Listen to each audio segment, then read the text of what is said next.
Kollywood star hero Chiyaan Vikram అరుదైన లార్ Gibbon కోతితో చేసిన సరదా వీడియో ఇప్పుడు వివాదానికి దారితీసింది. లార్ గిబ్బన్తో విక్రమ్ సరదాగా గడుపుతున్న వీడియోను ఇన్స్టాగ్రామ్లో పోస్ట్ చేయగా అది సోషల్ మీడియాలో వైరల్గా మారింది. అయితే ఈ కోతి సాధారణ పెంపుడు జంతువు కాదని, రక్షిత వన్యప్రాణి జాతికి చెందిందని తెలియడంతో వన్యప్రాణి సంరక్షణ కార్యకర్తలు అభ్యంతరం వ్యక్తం చేయడంతో తమిళనాడు అటవీ శాఖ రంగంలోకి దిగింది. లార్ గిబ్బన్ చెన్నైకి ఎలా వచ్చింది, ఎక్కడి నుంచి తీసుకొచ్చారు, ఎవరి ఆధీనంలో ఉంది, దాన్ని ఉంచేందుకు అవసరమైన అనుమతులు పత్రాలు ఉన్నాయా అనే అంశాలపై అధికారులు విచారణ చేపట్టారు. ఈ జంతువు విక్రమ్ బంధువు వ్యాపారవేత్త సికే రంగనాథన్ వద్ద ఉన్నట్లు సమాచారం.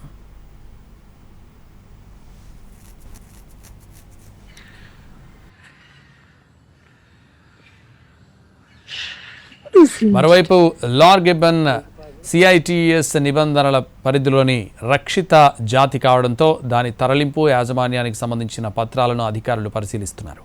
అక్రమంగా జంతువును తరలించారా అనే కోణంలోనూ ఆరా తీస్తున్నారు. అయితే ఇప్పటివరకు అక్రమ రవాణా జరిగినట్లు అధికారికంగా నిర్ధారణ కాలేదు.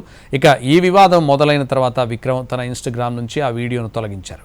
దీంతో అసలు లార్ గిబ్బన్ ఎక్కడి నుంచి వచ్చింది, దానికి అవసరమైన అనుమతులు ఉన్నాయా లేదా అన్న దానిపై తమిళనాడు అటవీ శాఖ విచారణ కొనసాగుతోంది.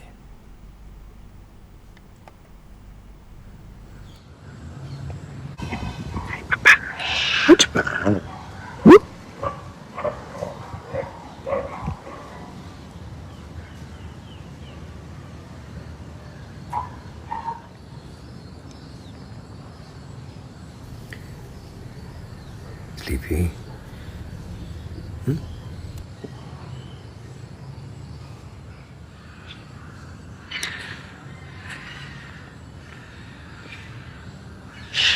What is it?